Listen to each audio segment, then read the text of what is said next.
साल से भोग लग रहा है, इस बार ये खीर बना के खिला दें संतों को। राजा कौन देख रहा है?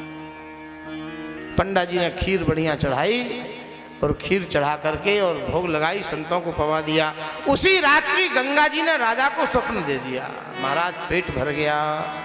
राजा समझा इसका मतलब आज ही भोग लगा, और तो ऐसे ही हुआ सब। राजा पहुंच गया गंगा के तट पर।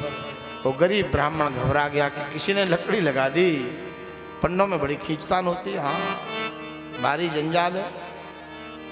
पंडा ने बेचारे ने अपनी तरफ से निवेदन कर दिया, महाराज रात में 12 बजे कुछ संत आ गए, हम गरीब ब्राह्मण हैं, हम क्या किसी से ले सकते दे सकते, आपका दूध रखा था, हमने खीर बनाई और संतों को खिला दी। बाबा महाराज बोले तो अब ऐसे ही रोज भोग लगाया करो। बोलो भक्तवत्सल भगवान की। तो ठाकुर जी के खिलाने का तरीका, मुंह में बतासा चिपका दो, माछी दिन भर ठाकुर जी को ही खाएंगे।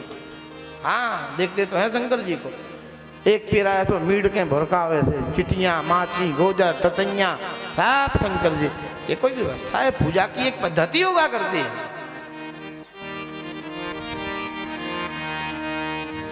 हम निवेदन कर रहे थे, महाराज श्री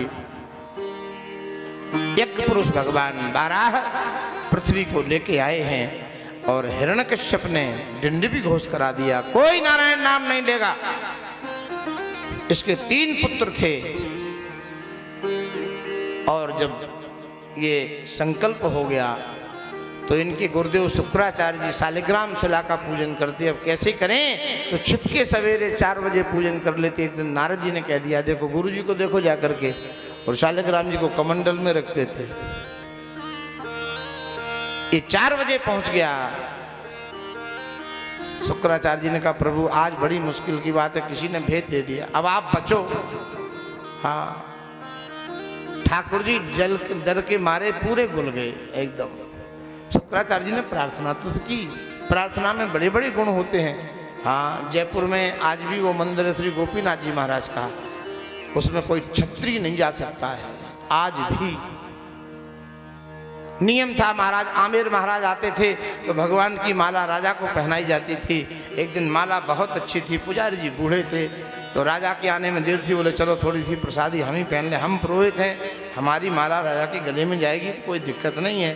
पुजारी ने माला पहनी, जैसे ही राजा आया तो माला उतारी तो पुजारी जी के दाढ़ी के बाल माला में टूट गए। और राजा ने देखा, सुगंधी ली तो बाल दिखाई दिए। आमेर महाराज ने कहा, क्यों पुजारी, श्री गोपीनाथ जी के बाल सफेद हो गए? ओहो। पुजारी बोले, पहले ही ग्रास में माछी गिर गई। और डर के मारे, राजा का बहुत बड़ा डर होता है।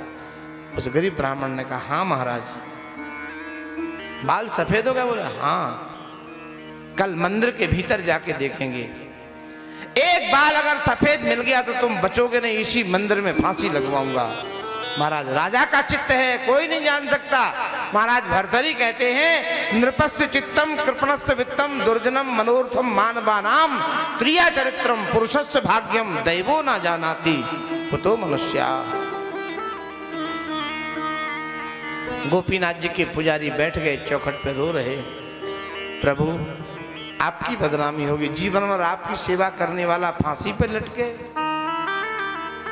और हर 5 मिनट में पुजारी श्री गोपीनाथ जी का दर्शन करें। ठाकुर जी के केस बड़े सुंदर हैं, तेरी मंद मंद मुस्कनिया पे